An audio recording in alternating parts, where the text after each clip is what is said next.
আজকে যদি আমরা মহামানবদের বাণী অনুসরণ করতাম, পৃথিবীতে হিংসা, বিদ্বেষ, হানাহানি, সংঘাত, সহিংসতা, রক্তপাত, কেউ কোথাও মিসাইল ছুড়তো না, কেউ কোথাও বোমা মারতো না, কেউ কোথাও এয়ার স্ট্রাইক করতো না, একটি শান্তিময় পৃথিবীতে আমরা বাস করতে পারতাম। সেই আমাদের ধর্মের শ্রেষ্ঠ মহামানব, পৃথিবীর শ্রেষ্ঠ মহামানব হযরত মুহাম্মদ সাল্লাল্লাহু আলাইহি ওয়াসাল্লামের একটি বাণী, শেষ বিদায় হজের যে বাণী, পিতার অপরাধের জন্য পুত্র দায়ী নয়, পুত্রের অপরাধের জন্য পিতা দায়ী নয়।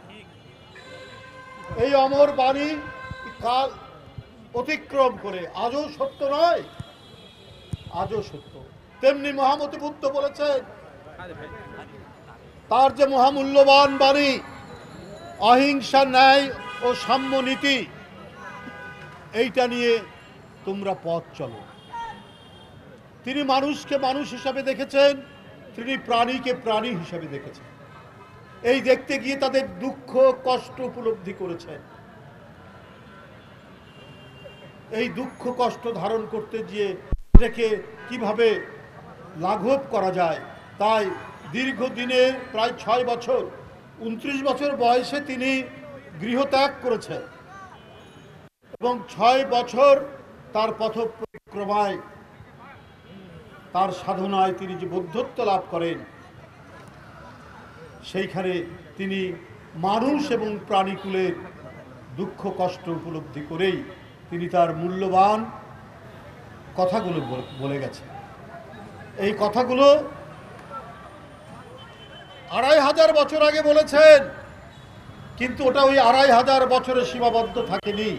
সেই বাণী কালের বিবর্তনে, এই বাণী অনেক পাহাড় ধসে গেছে,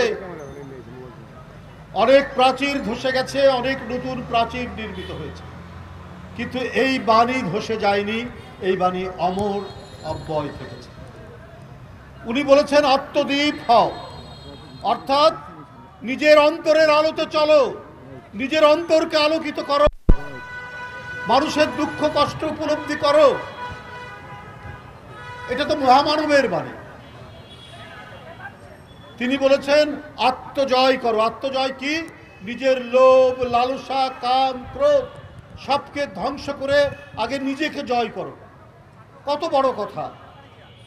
আজকে যদি আমরা মহামানবদের বাণী অনুসরণ করতাম, পৃথিবীতে হিংসা, বিদ্বেষ, হানাহানি, সংঘাত, সহিংসতা, রক্তপাত, কেউ কোথাও মিসাইল ছুড়তো না, কেউ কোথাও বোমা মারতো না, কেউ কোথাও এয়ার স্ট্রাইক করতো না, একটি শান্তিময় পৃথিবীতে আমরা বাস করতে পারতাম। সেই শান্তিময় পৃথিবীতে আমরা বাস করতে পারিনি। আমরা সম্প্রদায়ের নামে রাজনীতি করি, আমরা সম্প্রদায়ের নামে একে অপরের সাথে কাদা ছোড়াছুড়ি করি, কিন্তু তাদের বাণীর চর্চা যদি আমরা করতাম, পৃথিবীতে গোলাপ ফুলে ভরে যেত, পৃথিবীতে বেলি ফুলে ভরে যেত, পৃথিবীতে ফুলের সুগন্ধতে ভরে যেত।